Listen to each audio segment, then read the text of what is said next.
entre el camino. Por esta razón dejé de trabajar en gasolineras. No me malentiendan. Los empleados somos honrados y el flujo de autos constante, el problema está en lo que ocurre con la gente y los fenómenos de alrededor. Hay veces en que los eventos que surgen allí nos sobrepasan, pues para ellos nunca se nos da una capacitación y sería imposible que lograran hacerlo. Quiero decir, ¿cómo nos podrían capacitar para lidiar con la aparición de muertos, trastornados mentales y esas otras cosas de las que casi no se nos permite hablar? Si creía que lo peor que se podía encontrar en la gasolinera era algún borracho o un baño sucio, en cuanto empecé a trabajar como despachadora descubrí que estaba en un error. Las carreteras son lugares mucho más peligrosos de lo que podríamos imaginar. Pues creo que, si existen tantas historias bizarras ocurridas en ellas, es por una muy buena razón. El camino de los conductores y sus acompañantes siempre estará lleno de peligros, pero, ¿acaso alguien se ha preguntado qué es lo que sucede con quienes estamos en medio del camino? Y desde luego, me refiero a los empleados de estas estaciones de servicio. Nosotros no tenemos una ruta con un principio y un final en nuestros días de trabajo, así que, si hay algo malo allá afuera no tenemos a dónde ir. De eso se trata el trabajar en una gasolinera, de ver al mundo ir y venir, mientras permaneces varado entre el camino, a la espera de lo que sea que las carreteras traigan hasta ti. Pues las gasolineras son el punto maldito en el que todo se reúne. Recuerdo que cuando era una joven de 15 años, presencié un acto enfermizo estando en una de estas gasolineras de Pemex. Pasó una tarde de vacaciones en que mi padre y yo íbamos camino a Querétaro. Y no sé si se debió a una obra de la suerte o de Dios, pero en un punto del viaje quisimos pasar al Oxxo por unas papas y algo de tomar. Y antes de entrar a la tienda, vimos que en uno de los espacios para estacionarse se encontraba una mamá dándole pecho a su bebé en la parte trasera del auto. Mi padre me dijo que muchas personas veían las estaciones de servicio como un punto relativamente seguro para detenerse entre los largos viajes. Así que al salir con nuestras cosas, antes de irnos nos quedamos allí por unos minutos, mientras papá tomaba su Red Bull y yo comía algo. De la nada, vimos a un hombre robusto recargarse de espaldas contra el auto en donde estaba la mamá con el bebé.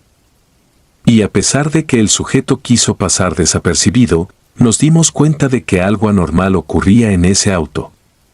De pronto, el mismo hombre abrió la puerta del conductor y se apresuró a entrar con ellos. Y sin esperar a que éste arrancara, mi padre se bajó del coche y corrió hasta allá para ayudar a la pobre mujer.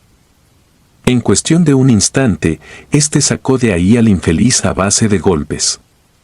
La frase piensa mal y acertarás había cobrado sentido, pues esa persona sí pretendía llevarse el coche y de paso secuestrar a los indefensos individuos que se hallaban adentro. Y solo Dios sabe qué es lo que hubiese hecho con ellos de no ser por la oportuna intervención de mi papá. Aunque este hecho lo he contado rápido, en esa época me generó cierto temor a que permaneciéramos mucho tiempo estacionados en las gasolineras y me costó superar mi temor a esos lugares.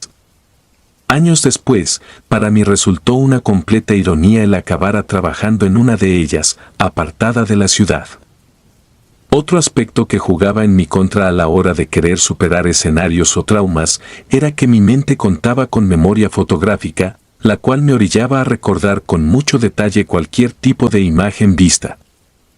Luego de comprobar que estaba capacitada me dieron el trabajo. Para llegar allá debía trasladarme en mi propio coche, dada la lejanía. Ya que mis horarios nunca fueron estables, me fui acostumbrando a cómo eran las cosas durante el día y también en la noche.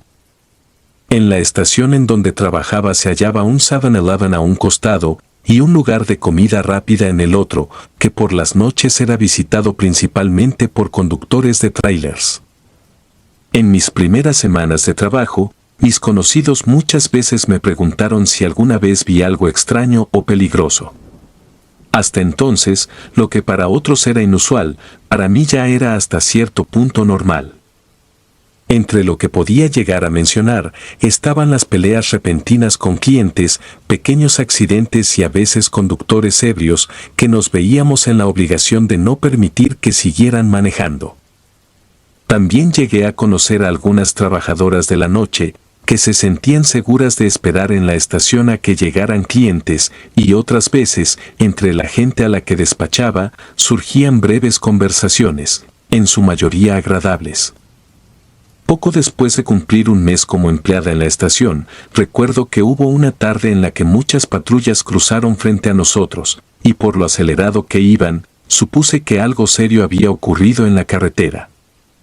Por lo que al notar mi sorpresa tras ver a tantas patrullas pasar, uno de mis compañeros me mencionó que esa mañana un par de viajeros encontraron el cuerpo de un hombre, hecho un esqueleto. Según lo que él sabía, lo hallaron a unos pasos de su auto.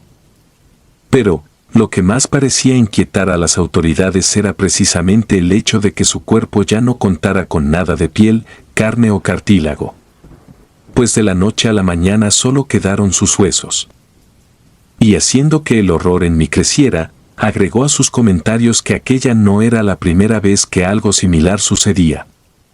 2 meses antes, registraron por los mismos rumbos la desaparición de una familia de 4 integrantes, y lo único que se encontró de estos fue la camioneta en la que viajaban. Al terminar de hablarme sobre otros 3 casos que coincidían en desapariciones o gente hecha huesos, me dijo que se suponía que tenía prohibido hablar de todas estas aberraciones tanto con los trabajadores nuevos como con los clientes, pues podía ser motivo de pánico y pérdida de dinero. La calma con la que él habló sobre dichos eventos hacía notar la costumbre que ya tenía a enterarse de ellos. En lo personal, más allá que temer por mi propia integridad, me causaba un inmenso terror el solo imaginarme cómo a esos pobres cuerpos les arrancaban todo hasta dejarles los puros huesos. Y no comprendía en qué forma lo hacían ni mucho menos los motivos. Entre el camino existían un sinfín de personas enfermas. Y por lo que ahora entendía, cualquiera de los clientes que cruzaban por nuestra gasolinera podía ser el próximo. Aquel día de las patrullas y las confesiones de mi compañero, no fui capaz de cumplir en mi puesto con la normalidad de antes. Los escenarios que me imaginaba y las hipótesis que hacía se repetían constantemente en mis pensamientos. Ahora, reaccionaba con torpeza y nerviosismo por no dejar de pensar en esas muertes sin explicación. Y durante los siguientes días, mi estrés empeoró a tal punto en que comencé a causar miedo entre los clientes. Digamos que, lo primero que me pidieron que no hiciera fue lo que llevé a cabo. Y sin poder controlar la incertidumbre en que me ahogaba, llegué a alertar a algunos visitantes, pidiéndoles que fueran precavidos con cualquier anomalía que se encontraran en su camino. En el instante en que ellos me cuestionaban qué era aquello de lo que debían cuidarse, no sabía bien qué responder. En ninguna noche de trabajo experimenté una angustia irracional por lo que pudiera suceder. Esto era así antes de que hallaran el último esqueleto de la carretera, ya que, después de ello, despachar con el cielo a oscuras se volvió una de las posibilidades que más ansiedad me generaba. Tal y como lo temí, llegó otro turno que debía cubrir de noche.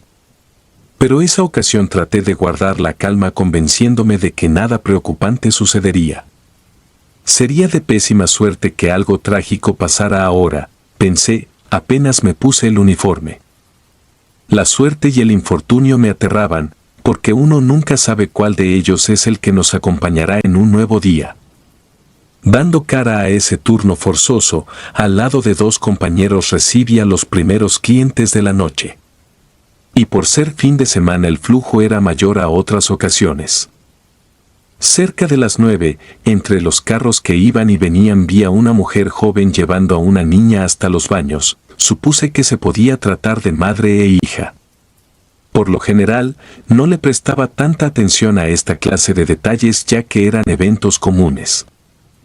Sin embargo, lo que vino después hizo que a día de hoy siga siendo capaz de hablar sobre esto sin perder detalle. Y mientras le recargaba a una camioneta de color guinda, la misma niña que vi momentos antes ir al baño se acercó a mí para preguntar si había visto a su madre.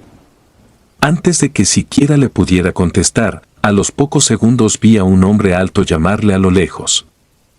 Y como yo aún estaba atendiendo al cliente de la camioneta guinda, no tuve oportunidad de hablar con ella.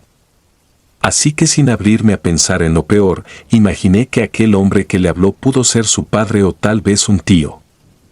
Sin fijarme más en el tema, continué despachando y portándome servicial, a pesar de que lo único que deseaba era estar en mi casa. A casi 3 minutos de haber visto a la niña dirigirse con ese hombre, se acercó a nosotros la misma mujer que vi acompañándola a los baños. Esta llevaba entre manos algunas compras hechas en el 7-Eleven de la estación.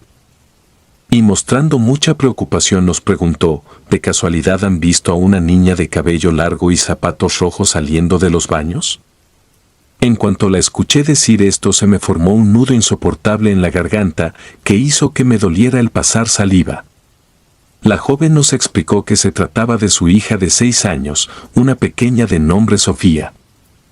Y por lo que entendí, a la mujer se le hizo fácil hacer una parada rápida a nuestra tienda antes de que la niña saliera de los baños, pero al regresar por ella ya no la pudo encontrar.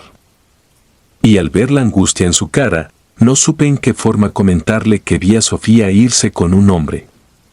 Pero antes de hablar sobre lo que yo sabía, le pregunté si nadie más las acompañaba, a lo que ésta me respondió de forma negativa. Pues habían llegado a la estación ellas solas. Y para no hacer que la búsqueda de la niña se entorpeciera, tuve que mencionarles a todos lo que vi. Rápidamente les di la descripción del hombre y hacia qué dirección me pareció verlos alejarse. Sin esperarlo, la señora estalló de ira en contra de mí. Me gritó un conjunto de ofensas, reclamándome por haber permitido que su hija se fuera con un desconocido, mas, ¿yo cómo iba a saber en qué modo actuar? En primer lugar, el descuido más grande lo tuvo su mamá, por dejarla sola en una zona que ya todos sabemos que no es de confianza. Luego de llamar a la policía para alertar de la desaparición y posible secuestro de Sofía, entre mi compañero Armando y yo empezamos a buscarla por los lugares más obvios, mientras que otro empleado se quedaba a cargo de seguir despachando. En menos de 15 minutos estuvimos entrando y saliendo de los baños, así como de la tienda y las zonas cercanas. Además de registrar algunos autos, preguntamos en el negocio de comida rápida, en donde nos negaron haber visto a alguien con las características proporcionadas. A la par en que la mujer solicitaba tener acceso a las tomas de las cámaras de seguridad, se me ocurrió pedirle a mi amigo que me prestara una lámpara, pues tenía la intención de buscar a la niña en las zonas apartadas de la gasolinera, con la esperanza de que no fuera demasiado tarde para rescatarla de cualquier acto dañino. Tras caminar a varios pasos detrás de los baños, empecé a escuchar ruidos extraños y desagradables a lo lejos. Eran sonidos de algo quebrándose, acompañados de gruñidos y rasguños sobre el piso. Si bien experimenté un profundo pánico a acercarme y descubrir de qué se trataba, continué caminando, en busca de la niña. No quería que mi cobardía fuera la culpable de algo mucho peor a lo que ya sucedía en la estación. Y en el instante en que me decidí a aluzar hacia el lugar de donde surgían los ruidos, me vi ante la escena más grotesca que he tenido la desgracia de presenciar, el acto más bizarro e inhumano de imaginar. Con el corazón acelerado y unas náuseas súbitas, descubrí el paradero de esa pobre criatura. Pues el mismo hombre que se dirigió a ella momentos antes, ahora se la estaba devorando, del mismo modo en que habría hecho un animal salvaje. Bastó con ser testigo un par de segundos, para no querer observar más. Por desgracia, mi memoria lo almacenó todo a detalle, como un retrato que está puesto frente a nuestros ojos. Y al igual que un perro salvaje o incluso un león, el hombre se hallaba a 4 patas, gruñendo y destrozando cada cacho de carne. Por lo violento y salvaje que era el ataque, dudé que la pobre Sofía continuara con vida, pues no la vi moverse ni tampoco gritar por ayuda. Él era un completo depredador, una bestia con apariencia de ser humano. Y recuerdo que el horror, en lugar de hacerme reaccionar, hizo que me quedara paralizada. Me hallaba al borde de un infarto. En cuestión de segundos, pensé que si me movía podía llamar la atención de ese enfermo caníbal y entonces lo atraería a mí, siendo la próxima en ser devorada. De pronto, mi compañero Armando me alcanzó hasta donde estaba y al apuntar con su lámpara pudo ver lo mismo que yo a la distancia. Entre gritos de horror, lo primero que hizo fue aventarle su propio celular y también la misma lámpara que llevaba entre manos. No creo que lo hubiese pensado demasiado, más bien reaccionó en base a su impulso de querer alejarlo del pequeño cuerpo que no paraba de atacar. Lamentablemente, el hecho de arrojarle esas cosas no hizo más que ponerlo en alerta y tan pronto como se percató de nuestra presencia, escapó con ferocidad, cargando consigo el cuerpo de la niña, sin dejarlo caer de su boca. Al verlo marcharse, ni Armando ni yo supimos en qué manera explicaríamos lo que acabábamos de ver. Pues nadie nos lo creería. Y a pesar del aspecto de hombre que tenía esa cosa, al menos yo estaba convencida de que no era una persona. Pues de todas las maldades que había presenciado en el ser humano, ninguna se igualaba a esa. Volvimos a la gasolinera corriendo, angustiados por hablar cuanto antes sobre el ataque. Recién llegaron las patrullas, tuvimos que ser muy explícitos y precisos a la hora de brindarles descripción de lo que vimos. Ahora la estación se encontraba rodeada por 8 patrullas, más otras 3 que revisaban los alrededores. La pobre madre estaba devastada, enfrentando una crisis de histeria. No dejaba de reclamarnos a nosotros por no intervenir lo necesario antes del ataque de Sofía. Cuando el impacto en ella alcanzó su límite, se desmayó frente a los policías, así que tuvieron que llevársela. En las siguientes horas de la noche el entorno continuó estando repleto de patrullas. Y cerca de las 6 de la mañana, encontraron un pequeño cadáver, de nueva cuenta en los huesos y sin nada de piel. Y aunque el caso dio suficiente para que la voz se corriera y la gente cercana se mantuviera alerta, lo cierto es que casi nada se llegó a saber o compartir de la muerte de Sofía. En los días posteriores, sin importar los esfuerzos que hicieron las autoridades por encontrar al responsable, no dieron con ningún rastro que les sirviera. Supe que entre el camino dieron con esqueletos de animales, pero ni siquiera estos pudieron obtener huellas o muestras de ADN. Y debido a la ansiedad que me causaba el que otro ataque se repitiera, me atreví a subir a mis redes sociales un video explicando lo ocurrido con respecto a los desaparecidos, y la gente devorada a mitad de las carreteras. Y entre las hipótesis que yo misma formulé, mencioné que tal vez se trataba de un grupo de caníbales con demasiados años alimentándose de inocentes, y por lo mismo era que aquel hombre fue tan voraz y contaba con una fuerza despiadada. Otra teoría que no me atreví a descartar, a pesar de lo irracional que sonaba, era que se pudiese tratar de un ser que se hacía pasar por humano, con tal de no llamar tanto la atención al momento de salir a alimentarse. Al final, lo que en verdad importaba era detener las muertes y dar con la verdad de ser posible. 2 días después desde que me atreví a dar la cara y hablar de frente sobre lo que vi, un grupo de los mismos oficiales que colaboraban en investigar el caso me ordenaron que eliminara por las buenas aquel video. En sus palabras, difundirlo haría que la gente cayera en un pánico irracional y aquello no era necesario ni conveniente para el turismo. Ante la amenaza de no solo perder el trabajo sino cosas mucho peores y más serias, tuve que eliminar mi propia voz y mantenerme en silencio, hasta el día de hoy, que me parece que ya es hora de que las personas se mantengan más en alerta al hacer sus paradas en las gasolineras o en realidad en cualquier punto de la carretera. En menos de 3 meses, mi trabajo en la estación ya era un completo infierno. Y de forma compulsiva buscaba entre los visitantes a alguien que se pareciera al atacante de Sofía, sin tener éxito. Y como si con todo lo que he mencionado ya no hubiese tenido suficiente para tomar la decisión de renunciar, en la estación comenzamos a ser testigos de una presencia aterradora, que no respetaba si era de día o de noche. Ya fuese en la tienda, en los baños, o en la misma área en donde despachaba, los clientes nos alertaban de haber visto a una niña vagando sola por la carretera.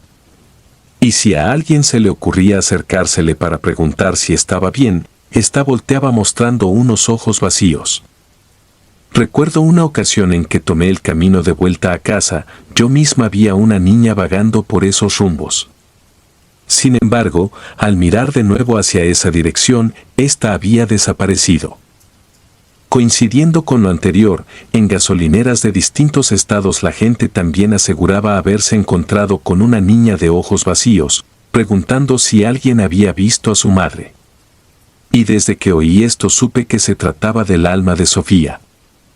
Sin sentirme capaz de seguir cargando con el peso de los eventos que vi y la atrocidad en la que no fui capaz de intervenir, consideré con mucha seriedad el abandonar el trabajo.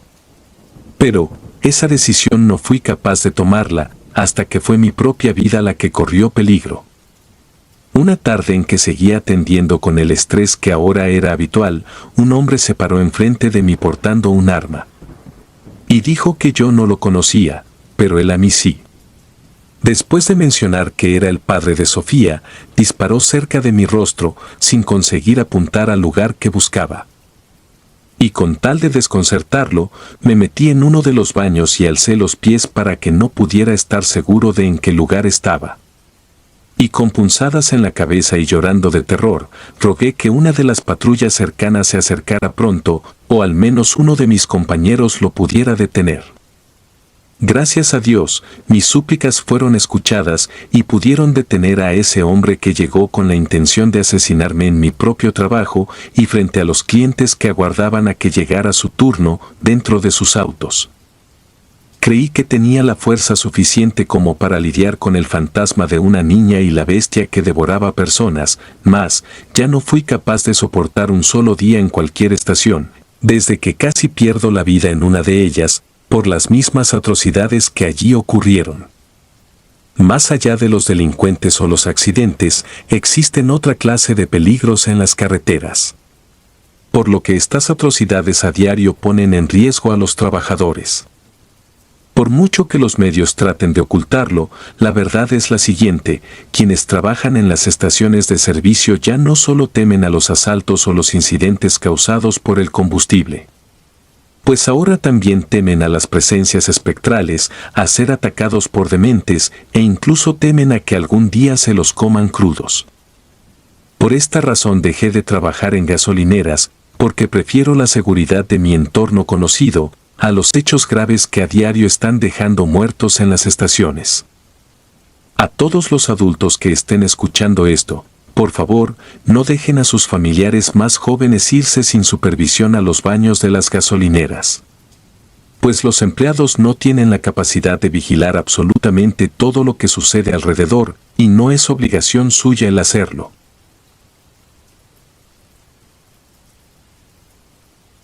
El viaje de regreso a casa. Mi nombre es Carlos. Y esta historia que voy a contarles la viví hace ya unos cuantos años, aunque nunca antes me atreví a compartirla con nadie. Porque fue terrible, sentí mucho miedo y pensé que ya no regresaría con vida a casa. De niño viví en un pueblito junto a mis papás y mi hermano mayor, Rafael. Tuve una infancia normal, relativamente feliz a pesar de las carencias, porque mi familia era bastante pobre. Pero cuando fui grande, mis padres ya no quisieron que yo tuviera el mismo futuro que ellos. Así que me enviaron a la ciudad, para que pudiera estudiar y convertirme en ingeniero. Ellos soñaban con que pudiera trabajar en una pequeña empresa que habían creado en un pueblo cercano, donde pagaban muy bien. Pero, para cuando terminé mis estudios, ya me había acostumbrado a la agitada vida de ciudad, y no quise volver a la rutinosa vida de la ranchería a donde había crecido. Además, que conseguí un buen empleo y no pensaba renunciar a él por nada.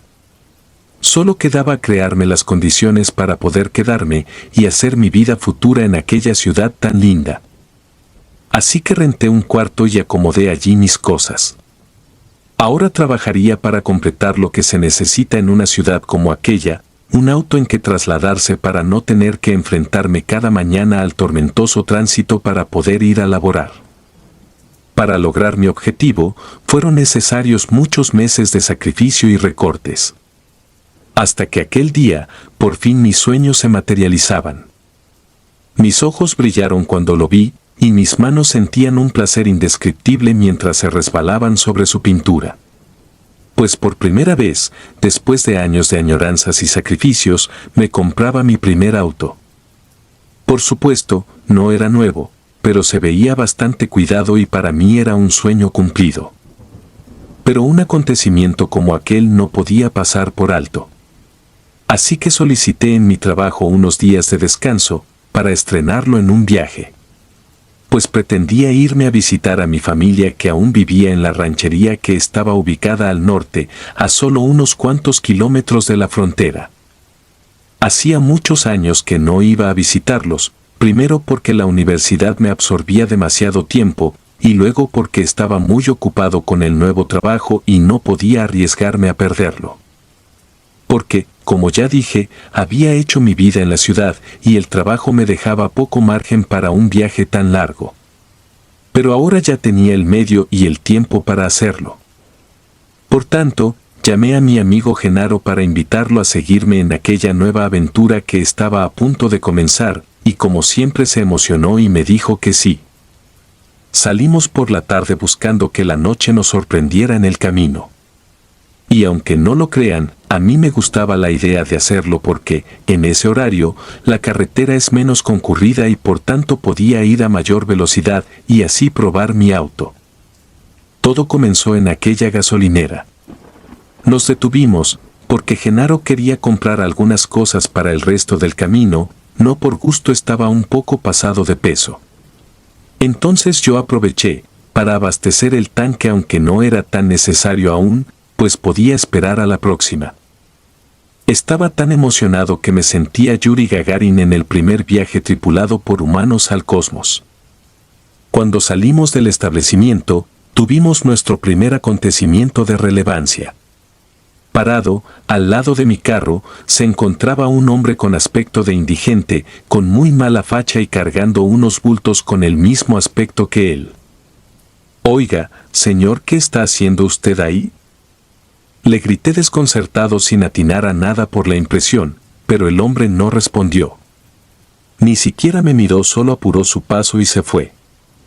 Me trasladé muy rápido hasta mi carro para revisarlo, pues pensaba que tal vez aquel hombre lo hubiera rayado o algo peor.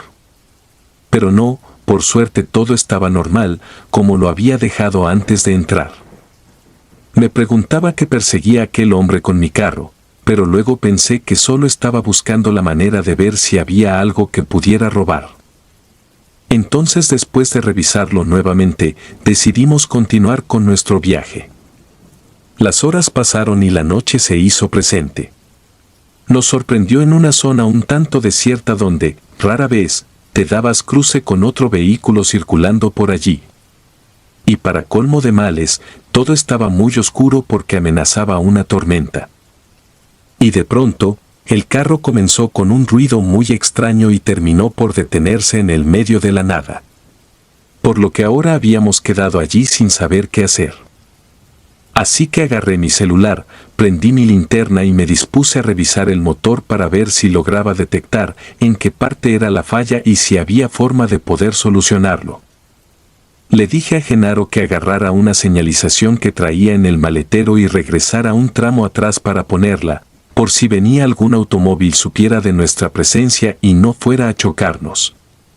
Y él así lo hizo. Mientras Genaro caminaba para cumplir con mi encomienda, yo levanté el capó y me puse a mirar el motor y noté que estaba muy caliente. Por lo que me imaginé que el problema estaba en que se había quedado sin agua, así que fui por un pomo que tenía guardado y le puse. Ahora solo quedaba intentar arrancarlo. Con un poco de suerte quizás lo lograba, pero no llegué a hacerlo. Sentí los gritos de Genaro que venía corriendo, como si lo persiguiera el mismísimo demonio.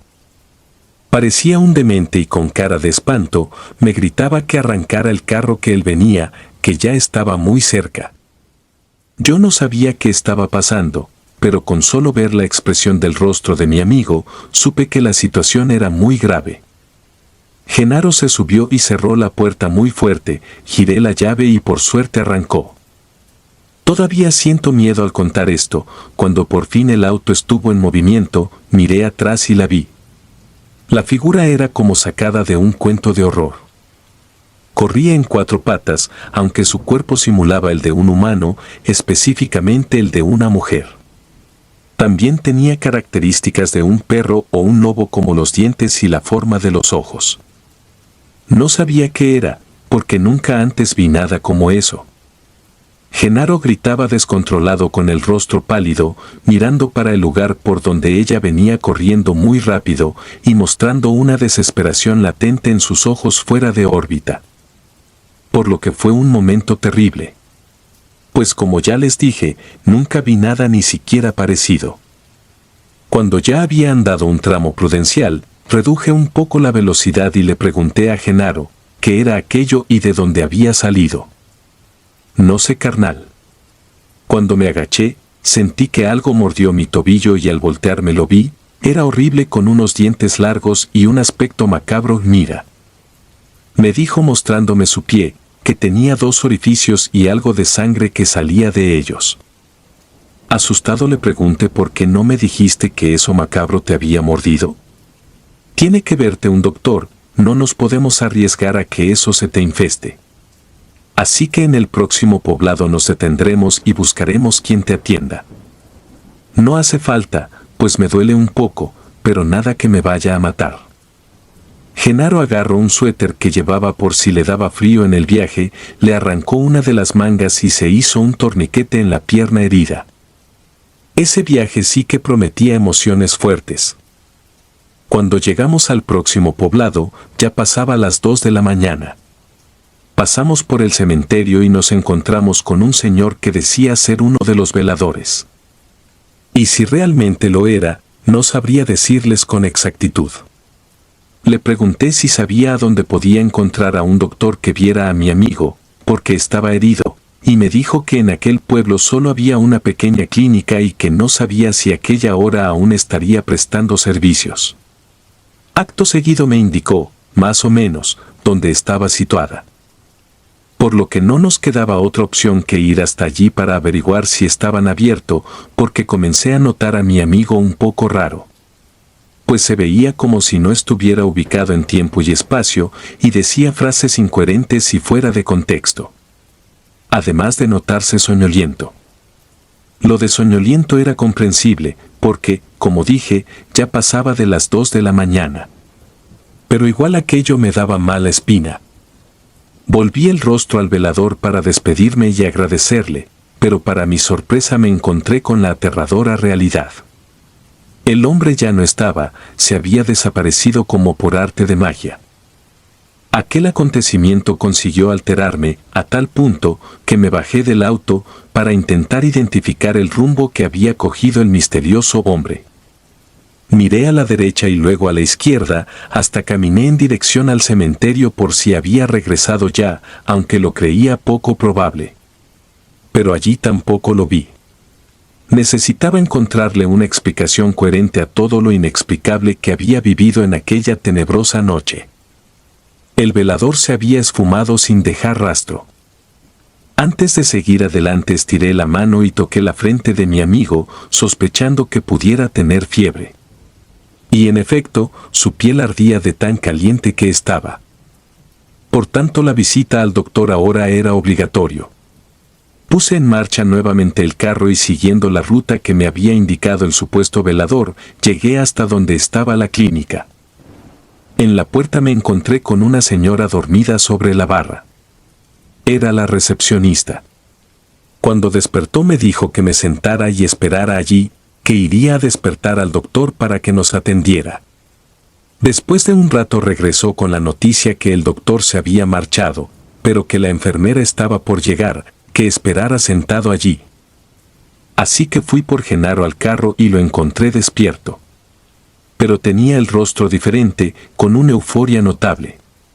Después de todo me alegró mucho aquel repentino cambio, porque mientras caminaba de regreso me preguntaba cómo lograría llevarlo hasta adentro de la clínica si apenas lograba despertarlo. Estuvimos algunos minutos sentados allí antes de que saliera la enfermera. Era una mujer muy delgada pero con buena figura, y un cabello muy largo y pintado de negro. Muy atenta y esbozando una sonrisa, nos indicó que la siguiéramos hasta la enfermería. Entonces la seguimos. Genaro, por orden de la mujer vestida de blanco, se sentó sobre la camilla. Ella con sus manos delicadas le quitó el torniquete que traía en su pierna y que él mismo se hubiera hecho para aguantar la mordida de esa cosa extraña que nos atacó. Y adivinen lo que pasó después. Los dos orificios que sangraban en su pierna ya no estaban. La pierna de mi amigo estaba completamente sana, como si nunca lo hubieran mordido. Miré a Genaro y no encontraba explicación para aquello. La enfermera debió pensar que estábamos locos o peor aún, drogados, porque nos miró y nos preguntó: ¿dónde está la herida? Yo aquí no veo nada. No supe qué contestar, y Genaro tampoco pronunció palabra alguna. Parecía saber que la enfermera no encontraría nada, y me consta porque vi la mordida sangrar cuando mi amigo subió al carro un rato antes.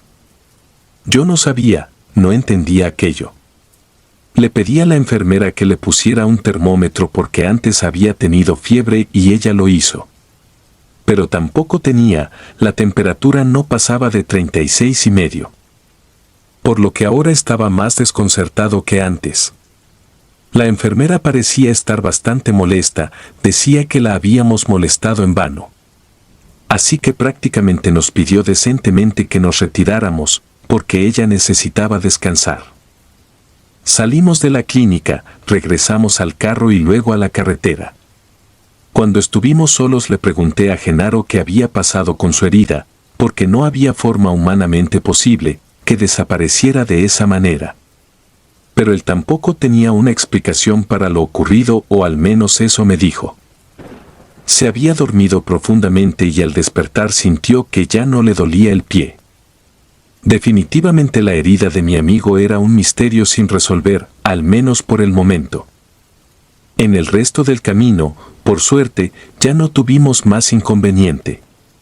Sobre las 10 de la mañana cruzamos la verja de la entrada del rancho de mis viejos.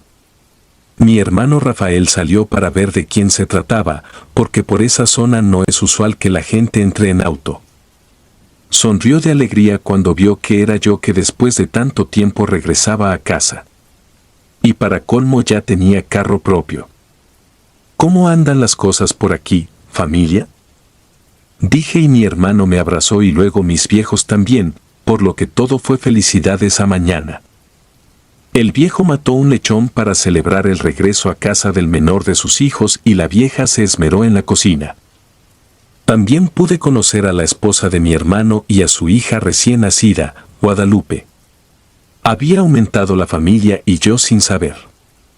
Mi padre me preguntó si pensaba volver al pueblo y le dije que no sabía. No quise ser tajante para no causarle dolor, porque en el fondo sabía que él añoraba los años en que estábamos los cuatro juntos allá. Genaro se mantenía en silencio pese a estar despierto. Se entretenía mirando los pájaros que cantaban en el patio, y decía que nunca había visto tantos juntos y que un día pretendía irse a vivir en un lugar como aquel. En el momento no entendía por qué decía aquellas cosas tan de repente, si él siempre amó la ciudad, y solo le gustaba el campo para ir de visita. Pero Genaro solo estaba siguiendo su instinto. Y cuando la historia avance más, ustedes sabrán por qué lo digo. Ese amigo tuyo sí que es raro, mijo. Me dijo mi padre que, por haber vivido más, podía notar detalles que los más jóvenes no veían. ¿Por qué lo dices, papá? ¿No estás mirando la coloración rojiza que tienen sus ojos? A decir verdad, hasta el momento no me había dado cuenta de nada y se lo hice saber. A lo que él preguntó: ¿él es consumidor de drogas? Que yo sepa, no, respondí. Realmente Genaro tenía un comportamiento extraño después de aquella misteriosa mordida que desapareció como por arte de magia. Habían demasiados enigmas a su alrededor, y yo bien que lo sabía. Pero consumidor de drogas no era, de eso sí estaba seguro. Cuando mi madre puso la mesa para el almuerzo, salí a buscar a Genaro porque ya no estaba en la casa. Lo había llamado varias veces pero no me contestaba. Entonces pensé que, como me había manifestado que le gustaba mucho el campo, a lo mejor se había entretenido por ahí mirando los pájaros o los demás animales que por allí habitaban. Así que salí a caminar llamándolo. Me detuve debajo de aquel árbol para poder divisar a lo lejos para ver si lo lograba localizar. Me toqué la cabeza cuando sentí que un líquido caliente había goteado sobre mí. Y para mi sorpresa era sangre. Sí, sangre que caía de arriba de un árbol. Y se preguntarán cómo era posible, pues les voy a explicar de qué se trataba. Al voltear mis ojos arriba me encontré con la cruda realidad existente. Genaro se había subido en la mata y estaba devorando un pájaro que cazó. La escena se me hacía siniestra. Parecía una bestia con un apetito voraz sin ningún tipo de escrúpulo. Al entender lo que pasaba no pude evitar que mi estómago se revolviera y comenzara a echar fuera todo lo que contenía. Luego, cuando me repuse, lo llamé y le dije que bajara, pero él parecía no escucharme o no entender lo que yo le estaba diciendo. Y seguía disgustando aquel platillo tan grotesco para mí, pero apetitoso para el nuevo Genaro. Insistí mucho intentando hacer que mi amigo volviera a la realidad. Pero por mucho que me esforzaba, no lograba nada más que hacerlo enfadarse. Ya no había nada que hacer. Lo vi saltar de rama en rama y perderse en el bosque como un animal más. Desesperado, regresé a la casa de mis padres y le conté a mi viejo todo lo que había sucedido con mi amigo desde la mordida del ente. Entonces él me contó aquella historia macabra de un demonio que atacaba y mordía a sus víctimas en la carretera, contagiándolos con una bacteria que los hacía semejantes a él. Sin duda eso era lo que tenía mi amigo Genaro, y lo peor es que el daño podía volverse irreversible. Así que no dejé de buscarlo, porque era consciente de que si no abandonaba esa zona los habitantes de aquel lugar lo iban a cazar como se caza a un jabalí o un venado en temporada. Pero desgraciadamente no logré dar con su paradero. En la noche la familia se acostó, como de costumbre, temprano. Yo por mucho que lo intentaba, no lograba conciliar el sueño, pues me culpaba por lo ocurrido con mi amigo y por el rumbo que habían tomado los acontecimientos. Serían pasado de las 12 cuando mi sobrina Guadalupe comenzó a llorar desesperada. Los gritos provenían de la cuna y eran de espanto. Algo la estaba asustando así que corrí, de hecho todos corrieron. Cuando estuve en el cuarto de la bebé, la sangre se me congeló con la escena. Pues Genaro estaba allí gruñendo y con la bebé cargándola en sus manos. «Vamos amigo, no quieres hacerlo, tú eres bueno. Por favor pon el bebé en la cuna». A toda costa intentaba apelar a lo poco de humano que le quedaba para evitar que huyera con el bebé. Pero él parecía no entenderme. Estuve un rato intentando convencerlo, mientras mi hermano Rafael buscaba el rifle y, justo cuando llegó con él, Genaro saltaba por la ventana después de dejar a Guadalupe sana y salva sobre la cuna. Rafael se molestó mucho porque decía que mientras Genaro estuviera vivo, nadie de la familia estaría a salvo. Y me culpaba a mí por convencerlo de huir. Realmente yo me sentía muy culpable. Pues si no hubiera realizado este viaje ahora mi amigo estaría sano y salvo en su casa.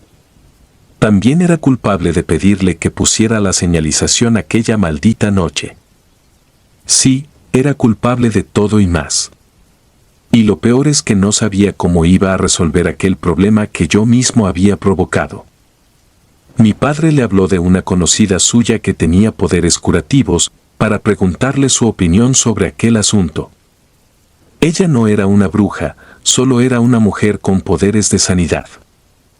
Pero lo que le dijo no fue muy alentador. Pues si Genaro pasaba de 6 días con aquella bacteria circulando en su sangre, ya no habría nada que hacer. Voy a darte algo que no te diré qué es. Tienes que hacer que lo beba, si logras, quizás puedas salvarlo. De lo contrario, su condición se irá agravando y terminará como aquello que lo atacó. Me dijo mientras se ponía de pie y buscaba un pequeño pomo. Después de esto regresamos al rancho de mis padres. Sabía que debía localizar a Genaro antes de que su estado se siguiera complicando. Todavía lograba que me hiciera caso, porque todavía me reconocía. Pero tal vez dejara de hacerlo muy pronto. Salí a buscarlo esa tarde después de regresar de la casa de la curandera.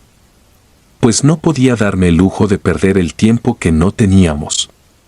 Mi familia quería acompañarme y llevar la escopeta por si se salía de control poder protegerme, pero yo no estuve de acuerdo. Primero porque me sentía culpable y consideraba que mi amigo era mi responsabilidad, y segundo porque, si por un error veía la escopeta se iría y jamás lo volvería a ver. Al menos en tiempo para intentar curar su mal. Caminé por debajo de los árboles donde lo vi el día que devoró el pájaro, pero no estaba. Luego seguí buscando en el barranco y a la orilla del arroyo y tampoco. Cuando ya estaba por darme por vencido, porque pensé que ya no estaba en la zona, comencé a escuchar aquel sonido. Era como un llanto, pero no un llanto normal. Tenía un tono de dolor y desesperación. Así que caminé en dirección al lugar de donde provenía, porque presentía que aquel sonido era emitido por mi amigo. Y en efecto, era el que estaba sentado sobre la tierra emitiendo aquellos sonidos tan desgarradores. Su cuerpo se había transformado. Ya estaba irreconocible. Su cuerpo gordo ahora estaba muy delgado con los huesos pronunciados y sus manos tenían grandes garras afiladas, capaces de descuartizar cualquier animal en solo minutos. Genaro, le dije, y él levantó la cabeza. Quedé impactado cuando vi su rostro huesudo y sus ojos completamente rojos llenos de lágrimas. ¿Sabes quién soy? Él no me contestó, pero yo sabía que sí, porque si no, él me hubiera atacado sin piedad. Amigo, debes beber esto, para ponerte bien y poder regresar a casa. Me partía el corazón verlo en aquellas condiciones. Yo pensé que sería muy difícil hacerlo tomarse la poción que me había dado la curandera. Pero no, por suerte todavía no había olvidado los reflejos humanos y lo bebió sin chistar. Esa noche la pasé allí cuidando a mi amigo, porque no podía ir con él en aquel estado a la casa de mis padres, o mi hermano le pegaría un tiro con su escopeta.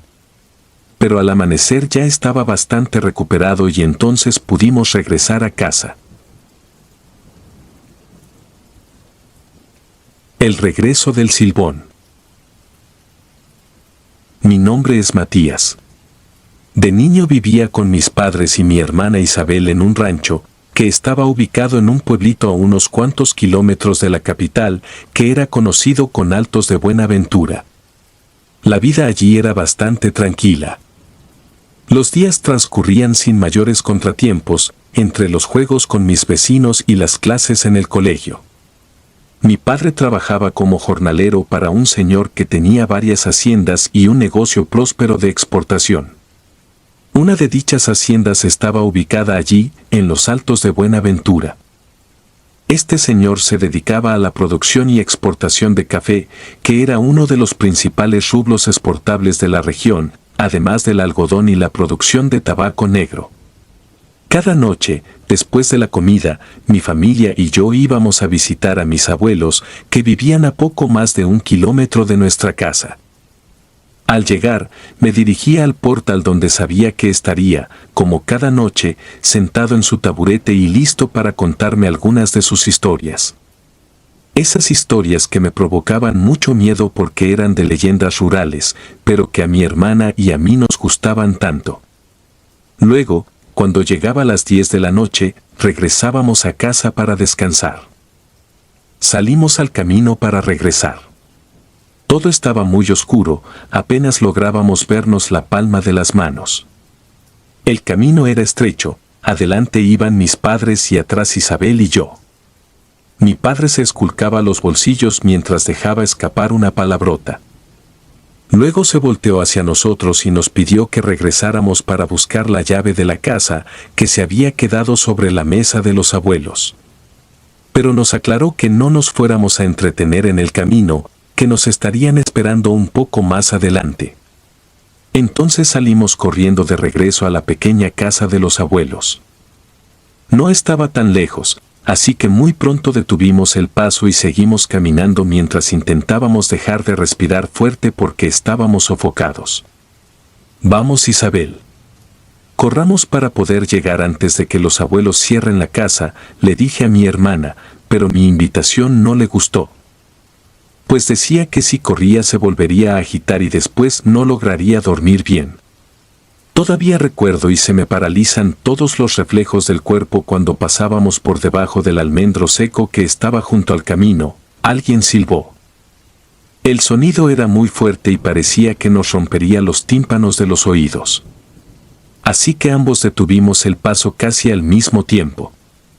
Isabel me miró mientras me preguntaba quién pudiera estar silbando a esas horas y dentro de aquella oscuridad tan tupida. Seguro que es don Pepe que está llamando a sus perros que, como de costumbre, se les volvieron a escapar detrás de algún conejo. Pero vamos a continuar que ya falta poco, la invité tomándole la mano, pero ella me miró. Y entonces recordé que en la finca de don Pepe hacía un tiempo que no vivía nadie. Pues él había muerto de COVID y su hijo, que vivía con su familia en otro pueblo, había venido para recoger los 3 perros de su padre y nunca más había estado por allí. Pero no quise decirle a Isabel para no ponerla más nerviosa. Solo le agarré la mano para que no se fuera a separar de mí otra vez. De ahí continuamos el camino, pero ya no fue caminando, pero tampoco corriendo.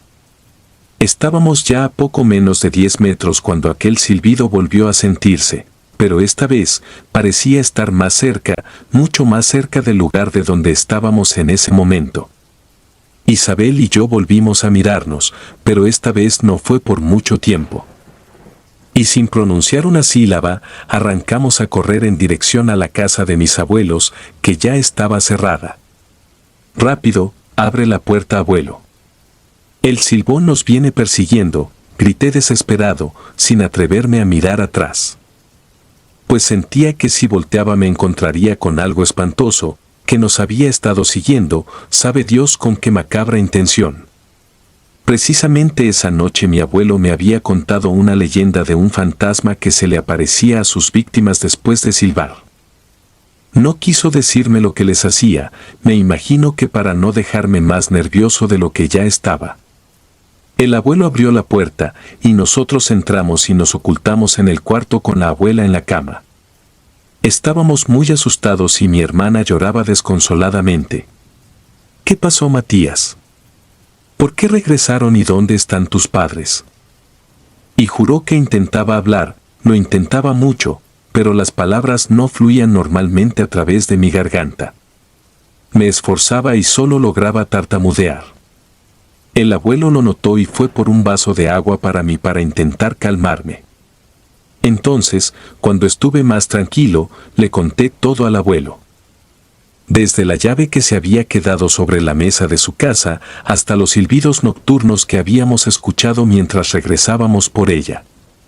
«Niños, ¿están seguros que fue un silbido? No sería el chirriar de una lechuza lo que escucharon». Mi abuelo estaba agotando todos los elementos con los que contaba. Le costaba trabajo aceptar que, después de tantos años, el silbón regresara por aquellos lares para imponer su mundo de muerte y terror otra vez.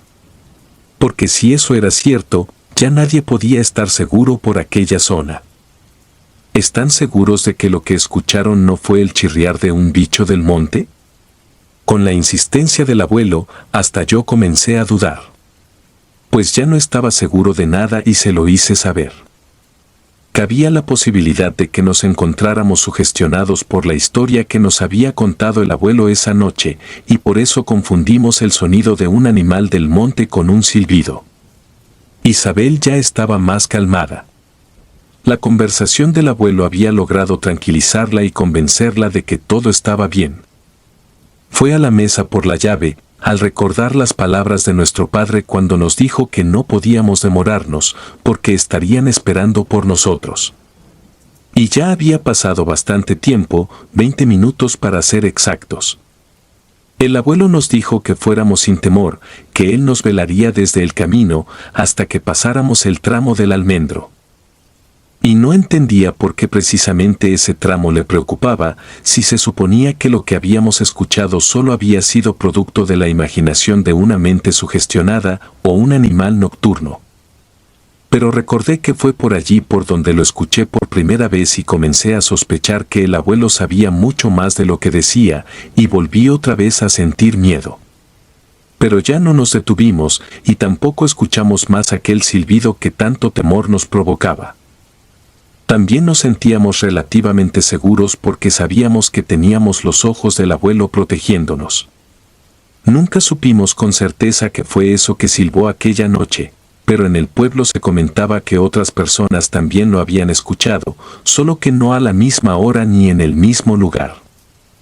Y después de aquella noche, cada vez que íbamos a la casa del abuelo, mi hermana Isabel y yo, al pasar por debajo de aquel almendro seco, recordábamos aquel silbido tan aterrador que espero no volver a escuchar jamás. Si disfrutas de los relatos, te invitamos a apoyarnos con un like y un comentario, ya que eso nos ayuda muchísimo. Además, si aún no estás suscrito o suscrita, te animamos a formar parte de la comunidad del terror. Muchas gracias por escucharnos y por tu apoyo.